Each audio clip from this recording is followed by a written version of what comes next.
There is a quiet moment in every Motown stage show when the lights dim just enough for the audience to feel the heartbeat of the man standing at center.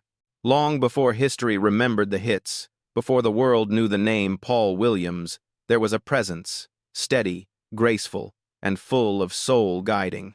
The Temptations through every step, every harmony, every breath of their early years. But what happens when the spirit of a group becomes the one story time forgets? How does a man who helped create one of America's greatest musical legacies fade into silence so quickly?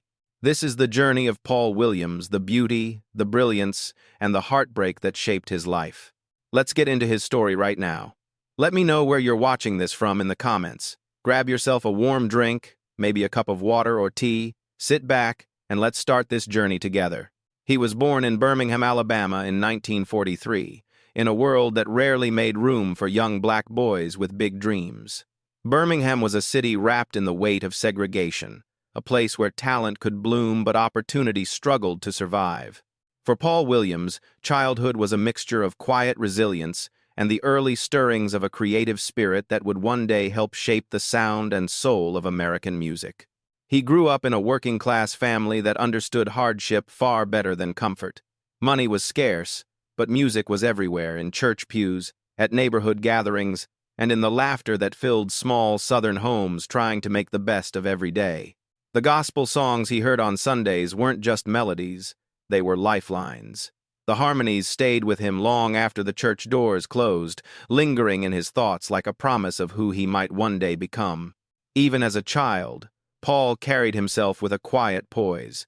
He wasn't loud or demanding, but there was a sense of purpose behind the way he moved, the way he listened, the way he sang. People noticed it early. There was something in his voice, a warmth, a sincerity that felt older than he was.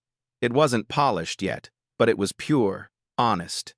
The kind of voice that came from someone who had already learned to feel deeply. Life in Birmingham was not gentle. Paul witnessed the daily tension of a divided South, a world marked by limitation and strict racial lines. Yet those same barriers pushed him toward dreams that reached beyond his hometown. Music became more than an interest. It was his escape, his refuge, and eventually, the map that would lead him to Detroit.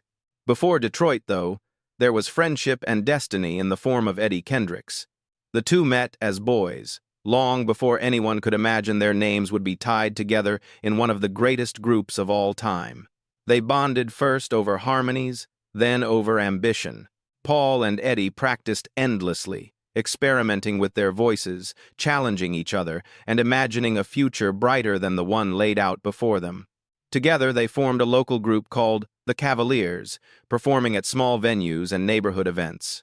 These early experiences were more important than anyone realized. The crowds may have been small, but the lessons were big. How to command a stage, how to move as a unit, how to blend voices into a single musical heartbeat.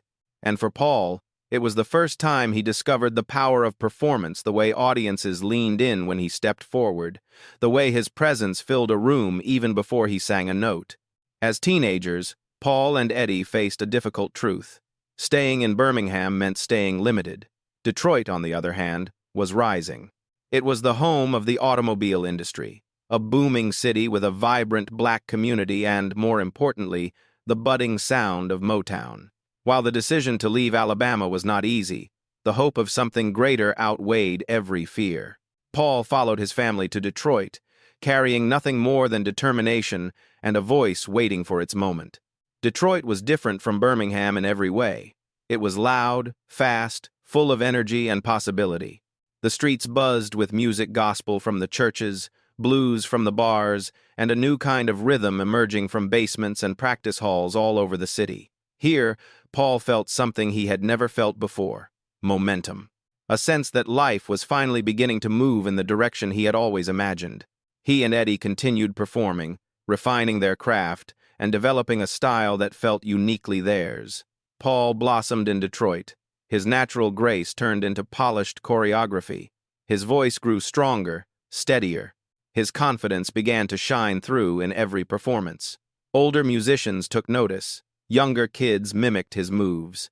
And slowly, quietly, Paul Williams was stepping into the early stages of the legacy the world would one day remember. What made him extraordinary wasn't just talent, it was discipline. Paul worked harder than most.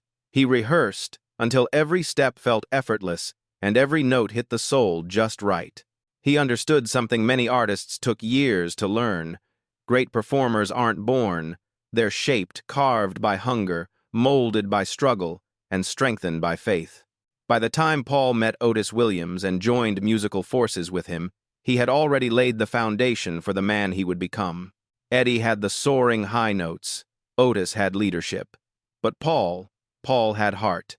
He carried the dignity of someone who had fought for every inch of progress, and it showed. His beginnings were far from glamorous, but they were the roots of everything that made him powerful.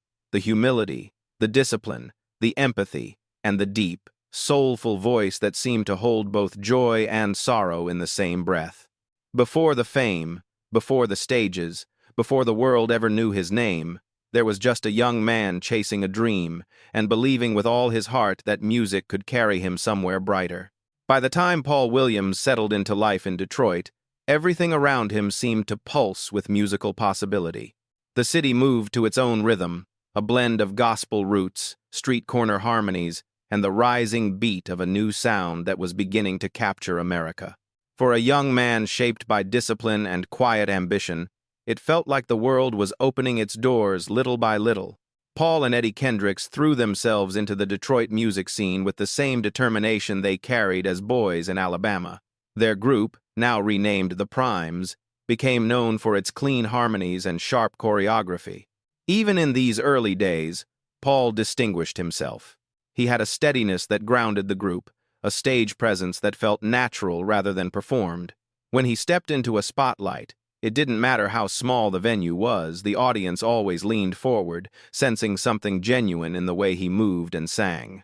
As the Primes performed around the city, Paul continued to refine his choreography. He studied how audiences reacted. He watched how the slightest shift of posture or controlled step could change the entire feeling of a performance. These observations, these subtle details, would later become part of the Temptations' iconic style, but at this point, they were simply the instincts of a young artist learning the deeper language of the stage. The turning point in Detroit came through a fateful combination of talent and timing. Otis Williams, another rising singer associated with a group called The Distance, took notice of Paul and Eddie. Otis possessed a vision, the desire to build a group that didn't just sing well, but performed with a level of polish worthy of the growing Motown empire. Paul fit into that dream effortlessly. His discipline, reliability, and natural stage command made him the anchor any group would be lucky to have. When members from the Primes and the Distance eventually merged, they formed what would soon be known as the Temptations. In those early rehearsals, before the fame, before the chart-topping records, Paul Williams stood out as the quiet architect of movement and energy. He was not the loudest voice in the room, nor the one seeking attention, but he was the one shaping the essence of how the group would appear to the world. Motown soon took notice. Berry Gordy's label was built on excellence not just in sound, but in presentation. When the newly formed Temptations auditioned, Paul's polished stage sense immediately caught the attention of choreographers and producers.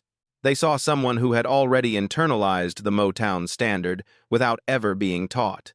His movements were deliberate, clean, and confident, the kind of qualities Motown could refine into something unforgettable. But success did not arrive overnight. The group's early releases struggled to find an audience, and disappointment weighed heavily on everyone. Yet through every setback, Paul remained steady. He kept rehearsing, kept guiding the group through routines, kept believing that their breakthrough was waiting somewhere ahead. His quiet strength grounded the others, reminding them that greatness demanded patience and consistency. What defined Paul during this early career phase was something deeper than talent. It was dedication, the willingness to show up, improve, and shoulder responsibility even before recognition came.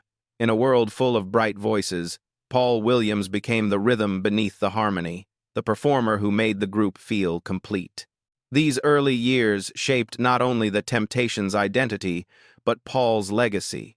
Everything he learned, everything he built, every instinct he refined, all of it prepared him for the moment when the world would finally realize what he carried inside.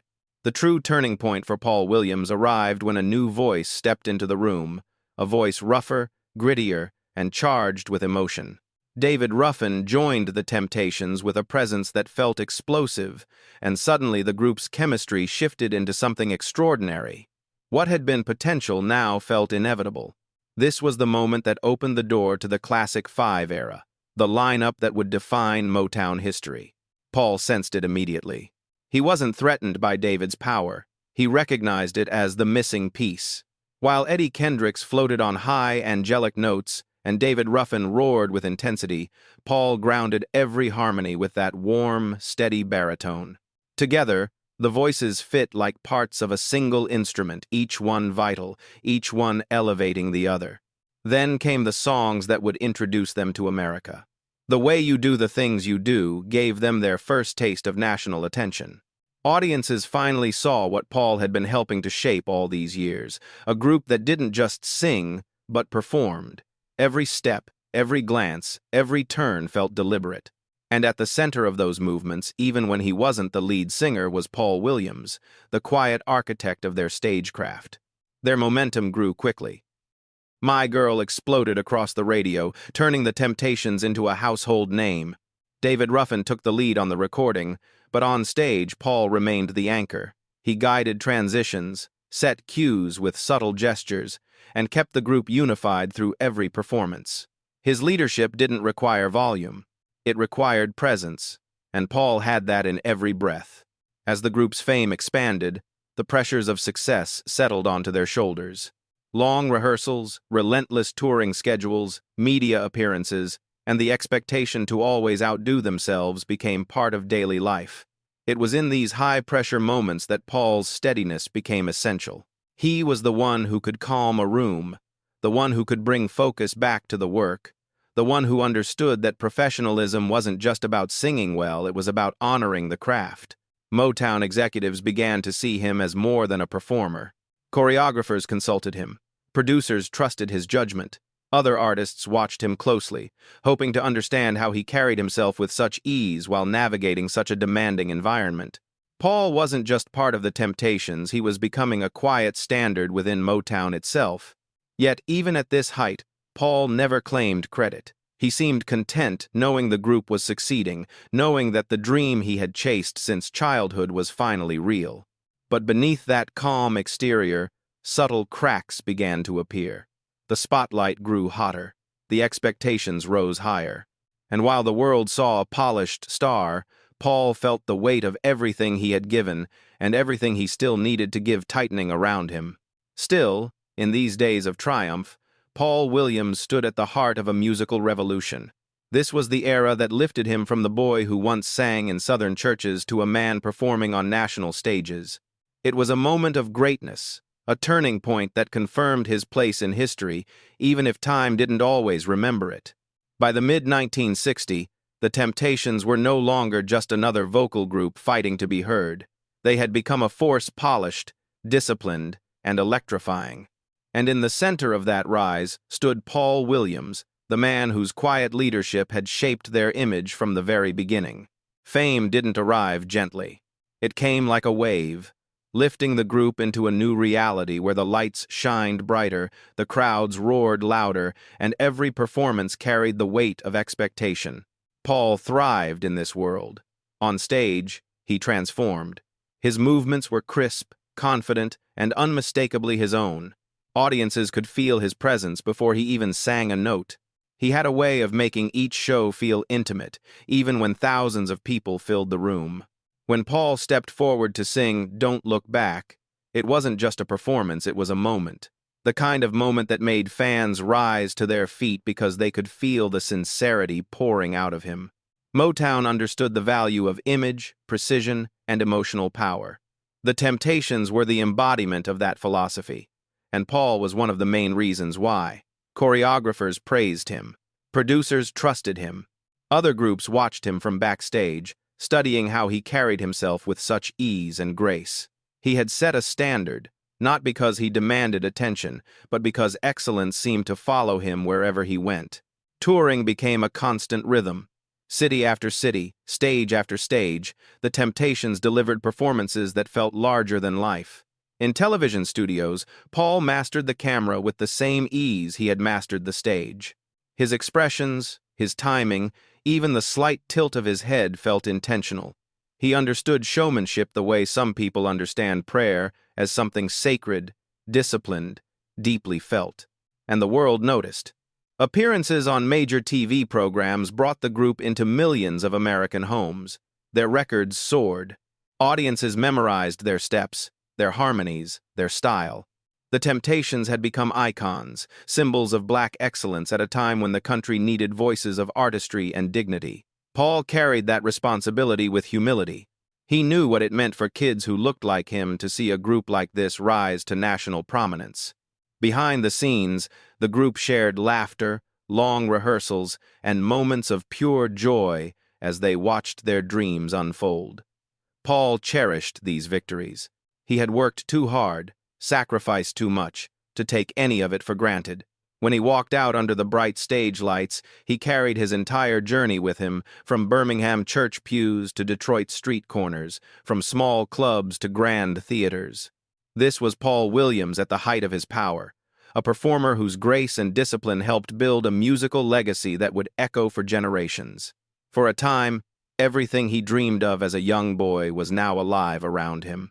The crowds, the applause, the harmony, the brotherhood, it was all real, all happening, and Paul stood right in the center of it. What he didn't know, what none of them knew, was how quickly the glow of success could turn into something else. But for this moment, for this golden stretch of time, Paul Williams shined with a brilliance that felt unstoppable. Even in the brightest chapters of a career, shadows have a way of finding their place. For Paul Williams, those shadows began quietly. At first, they appeared as moments of fatigue, the kind that seemed unusual for a man who moved with such precision and energy. He would smile, push through the routines, and carry the weight of the performance as if nothing were wrong. But underneath the stage lights, his body was fighting battles the audience never saw. The long tours were grueling. The Temptations performed with a level of discipline that demanded absolute physical control, and Paul held himself to a standard few could match. But the exhaustion lingered. Some nights, he struggled just to catch his breath. Other nights, he masked the pain with a drink, convincing himself it was temporary, something he could manage. The truth was far heavier. His health was beginning to slip, and he didn't know how to slow down. At the same time, another challenge began to rise. As Motown refined its sound and reshaped its strategy, lead vocals shifted more toward David Ruffin and Eddie Kendricks. Paul, who had once been the emotional compass of the stage, found himself stepping back more often. It wasn't that his talent had faded, it was that the spotlight moved differently now. And though he accepted it with grace, it left a quiet ache inside him, a sense that the group he had helped shape was evolving beyond the space he once occupied. He poured even more energy into choreography, working harder to ensure the group remained flawless on stage. But behind that dedication was a man trying to hold on to something slipping away. The applause grew louder, but Paul felt increasingly distant from it. The world saw perfection. He felt pressure. The world saw unity. He felt himself drifting. Friends and fellow performers noticed the changes. They saw him retreating into himself, sitting alone between rehearsals, staring at the floor as if searching for answers he didn't want to speak aloud. But in a time when vulnerability wasn't easily expressed, especially for black men in the entertainment industry, Paul carried his pain in silence. The peak of his success was also the beginning of an internal unraveling, a quiet storm brewing beneath the surface. And while the Temptations continued to climb, delivering legendary performances night after night, a part of Paul Williams was slowly fading, lost somewhere between duty and despair. The road that once lifted Paul Williams toward his greatest dreams slowly began to turn against him. What had been a steady hum of performances and rehearsals transformed into a weight he could no longer carry with the same ease. His health, already fragile due to a lifelong blood condition, started to decline in ways he could not hide anymore. Fatigue wasn't just an occasional inconvenience. It became a constant companion, draining him long before the first note of each show. Night after night, Paul pushed himself past his limits. He rehearsed until his legs trembled and performed until the pain in his chest felt impossible to ignore. The temptations were expected to be flawless, and Paul held himself to that expectation even when his own body resisted. There were nights backstage when he leaned against the wall, waiting for the dizziness to fade before stepping into the spotlight. He never wanted the group to see him struggle. He never wanted the audience to feel anything but joy. But the pain grew louder, and to quiet it, Paul turned to something he believed would help him make it through one more show, one more rehearsal, one more moment of perfection: alcohol. At first, it was just a way to calm his nerves and ease the ache in his muscles. But soon, it became the thing he relied on to survive the demands of a life that had begun to feel heavier than he could admit. The people around him noticed the subtle changes, the distant look in his eyes, the quieter tone in his voice, the moments when he seemed lost inside himself even while surrounded by friends. Paul had always been the reliable one, the disciplined one, the man who brought balance to the room. Now he moved with a tiredness that felt out of place on someone known for grace and precision. It wasn't just physical exhaustion anymore. It was emotional, spiritual, something deeper. At home, life grew equally complicated. Relationships strained under the weight of his silence, his absences, and the way fame had wrapped itself around him like a demanding shadow. Paul had always given so much of himself to others, to the audience, to his group, to the dream he had chased since childhood. But somewhere along the way, he stopped giving to himself. And without that care, even the strongest heart can begin to fracture. In hotel rooms between shows, he would sit alone, staring at the floor or the dim glow of a lamp, trying to make sense of the pressure building inside him. The cheers that once lifted him now felt distant. The applause faded too quickly. The highs no longer outshined the lows. He was still Paul Williams, the soul of the stage, the architect of movement. But the man behind the performer was becoming harder for him to recognize. Every artist faces a moment when the world's expectations collide with their private fears. For Paul, that moment arrived quietly, without the dramatic noise of a public collapse. It crept in through exhaustion, pain, and years of carrying more than any one person should ever have to hold alone. The breaking point did not arrive with headlines or dramatic confrontation. It came in a quiet decision behind closed doors, a decision no one wanted to make, but everyone felt was unavoidable. By 1971, Paul Williams could no longer keep up with the demanding schedule of the Temptations. His health was declining, his spirit was worn thin, and the weight of maintaining perfection had pushed him further than anyone could see. The group he had helped build, the family he had stood beside for so many years, had to move forward without him. When the announcement was made, Paul accepted it with a painful kind of grace. He nodded, he listened, and he tried to smile, but inside he felt something collapse. Leaving the Temptations wasn't just the end of a job, it was the end of an identity he had carried since he was a teenager. The stage that once gave him life now felt like a distant memory slipping through his hands. Motown, focused on its business and evolving sound, offered little public acknowledgement of his struggles. There were no major statements, no formal tributes, no words to help the public understand what Paul was going through. For many fans, he simply disappeared from the spotlight, fading quietly into the background of a music industry always hungry for its next success. The silence was louder than any goodbye. Away from the group, Paul tried to rebuild himself, but the challenges felt heavier without the structure and brotherhood he had relied on for so long. He attempted to manage his health, he attempted to manage the alcohol, but the chaos inside him only grew. Friends who saw him during this period described a man who still loved deeply, still cared deeply, but who was losing the battle against his own pain. Then came the moment that would forever mark his story. In 1973, Paul Williams died from a gunshot wound, a loss ruled as a suicide. It was a shock that rippled through Motown, though few spoke publicly about it. Questions were raised, theories whispered, but the truth was simple and devastating. A man who had given so much of himself had reached a point where he felt he had nothing left to hold on to.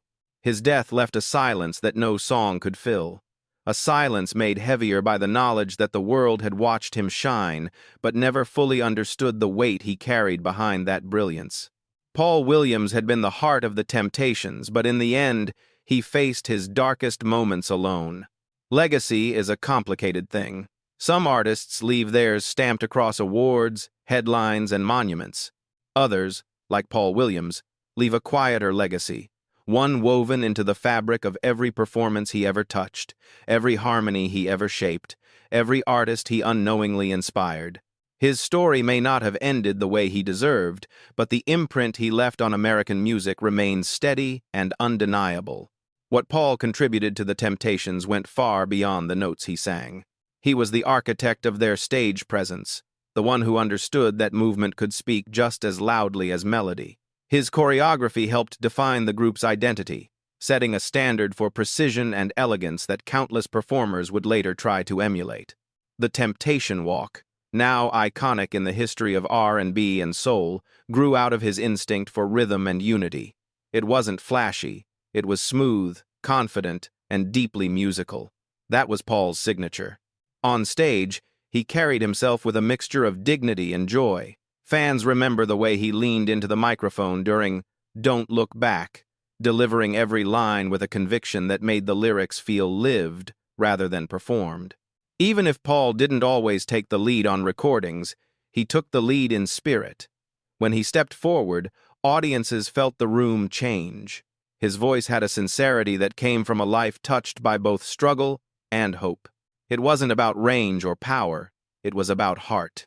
Within the Temptations, Paul was often described as the glue. Otis Williams acknowledged that Paul brought discipline and cohesion to the group during its formative years. Eddie Kendricks spoke of Paul's movement as something no one else in the group could replicate. David Ruffin admired his selflessness, the way he never resented sharing the spotlight. That kind of respect among peers says more about a man's legacy than any award ever could. Paul's influence extended beyond Motown. As the Temptations reached national audiences, young performers from every corner of America studied their routines. The synchronized steps, the expressive gestures, the way five men could move as one without losing their individuality. Behind that visual magic was Paul Williams. He didn't just perform choreography, he built a blueprint for how R&B groups would present themselves for generations. From boy bands to soul ensembles, echoes of Paul's style can still be seen in the artistry of groups who came long after his time. His legacy also lives in the emotional honesty he brought to the stage. At a time when black performers had to fight for space, dignity, and visibility, Paul carried himself with a quiet pride that resonated deeply with audiences. He showed that elegance didn't need extravagance, that strength didn't need noise. He embodied a form of excellence rooted in humility, something rare, something precious. Even today, musicians, dancers, and historians look back at archival footage and recognize Paul's contributions as foundational. He wasn't simply part of Motown's golden age, he helped shape it. He created a performance language that blended discipline with soul, precision with emotion. And though he never received the level of recognition others enjoyed, his legacy pulses through every generation that followed. Some artists leave behind a catalog. Paul Williams left behind a standard one that still defines what it means to perform with grace, heart, and timeless style. When Paul Williams died in 1973, the loss did not echo through headlines the way it should have. There was no national mourning, no major tribute on television, no collective pause to acknowledge the man who had helped shape one of America's greatest musical groups. Instead, his passing slipped quietly into the margins, softened by silence, overshadowed by a music industry that was already moving toward its next chapter. And yet, for those who understood what he had given, the loss felt profound. In the years that followed, fans across the United States expressed a kind of sorrow that never fully faded. Letters were written, conversations continued in living rooms, barbershops, and community gatherings. People spoke of Paul with a tenderness reserved for the artists who touched them without ever asking for recognition. They remembered his presence, his grace, his sincerity.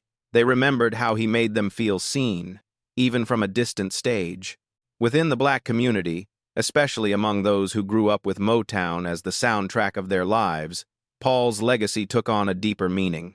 He represented a generation of performers who carried the weight of cultural expectation, social change, and personal sacrifice. His story reminded people that behind every polished act were real humans navigating a world that was often unforgiving.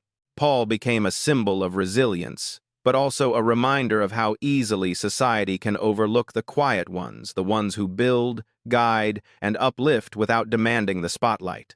Outside the United States, Paul's influence continued to ripple.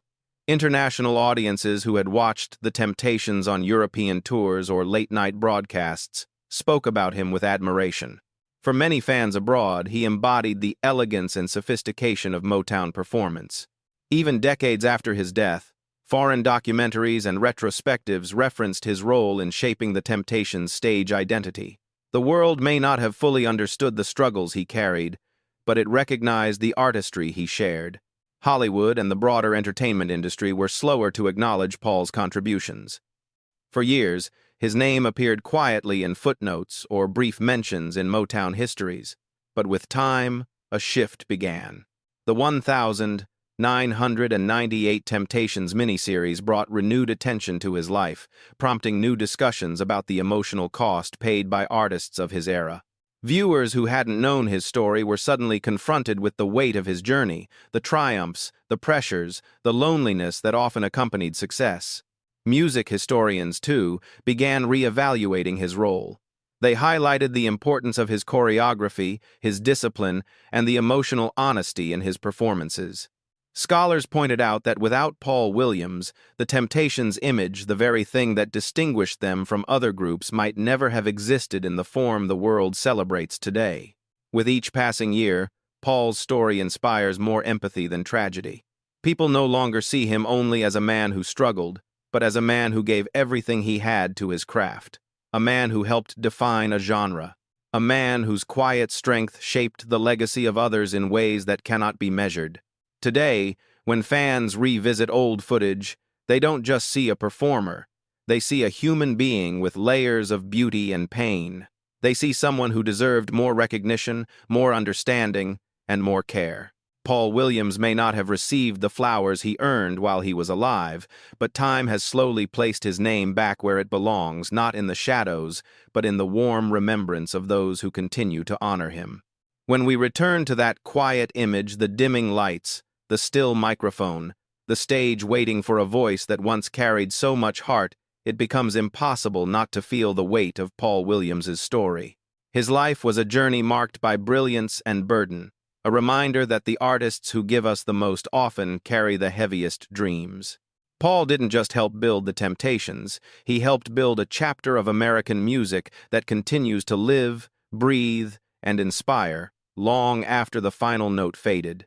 His legacy is not defined by the struggles that overtook him, but by the moments when he stood in the center of the stage and let his soul speak. The choreography he crafted, the discipline he embodied, the sincerity in his voice, all of it remains woven into the history of Motown. Paul Williams gave the world a kind of beauty that can't be measured in records sold or awards received. It is measured instead in memory, in influence, and in the quiet recognition shared by those who understand the power of his presence. He did not receive all the recognition he deserved in life. Many artists don't. But legacy has its own way of rising, slowly, steadily, through the hearts of the people who refuse to forget. And today, when fans revisit old footage or speak his name with a softness that only admiration can create, they carry Paul closer to the light he gave to everyone else. His story is not just a reminder of what he achieved, but of what he meant. It speaks to anyone who has ever felt unseen despite giving their all, anyone who has carried burdens in silence, anyone who has chased a dream with everything inside them. Paul's life tells us that greatness is not always loud. Sometimes it moves quietly, shaping the world in ways that are only understood over time. So, as we close this chapter, we honor him not with sorrow, but with gratitude. Gratitude for the music, the movement, the dedication, and the humanity he brought into the world. Paul Williams was not forgotten. He was simply waiting for the world to remember. Do you think Hollywood ever gave him the respect he truly deserved? If this story touched you, take a moment to leave a comment, share your memories, and help keep his light alive. And if you believe legends like Paul deserve their flowers, subscribe to the channel and join us as we continue preserving the stories of those who shaped our culture. Some stars never fade, they just shine where fewer eyes can see.